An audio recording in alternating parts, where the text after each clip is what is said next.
మా ఊర్లో ఉన్నట్టే ఇక్కడ మాకు రక్షణ మినిస్ట్రీస్ మన బ్రదర్ కృపరక్షణ గారు మమ్మల్ని దేవుని ఎడల ఎక్కువగా శ్రద్ధ చూపించే విధంగా ఏ విధంగా నిలబడాలి అని అనుదినం మా కోసం ప్రార్థన చేస్తూ ఆ విధంగా మమ్మల్ని నడిపిస్తూ మమ్మల్ని మంచి మార్గం నడిపిస్తున్న బ్రదర్కి ప్రభు నామన వందనాలు తెలియజేసుకుంటున్నాను. అయితే బ్రదర్ గురించి ఒక మాట, నాకు తెలిసిన వాళ్ళు ఫోన్ చేసి మీ పాస్టర్ గారు ఎందుకు అన్నీ ఓపెన్గా చెప్పేసి అట్లా చెప్తుంటాడు, మీ సంఘస్థులు ఏం బాధపడరా అని లైవ్ ద్వారా చూసిన వాళ్ళు నన్ను అడుగుతుంటారు. అయితే నేను వాళ్ళకి ఒకటే చెప్పాను, బ్రదరు మా పాస్టర్ గారు ఉన్నదే దేవునికి మనకు అనుసంధానం చేయడానికి, మనం చేసే తప్పుల్ని మనకి ఎత్తి చూపిస్తూ మనం నడవలసిన నడవలను వాళ్ళకి నేర్పించడానికి ఆయన బాధ్యత.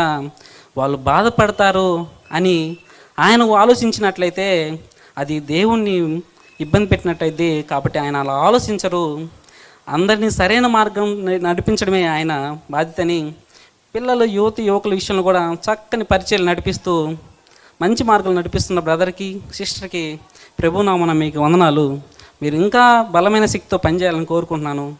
ఈ అవకాశం కల్పించిన ప్రతి ఒక్కరికి, బ్రదర్కి సిస్టర్కి, ఆ దేవునికి ప్రతి ఒక్కరికి ధన్యవాదాలు. Thank you.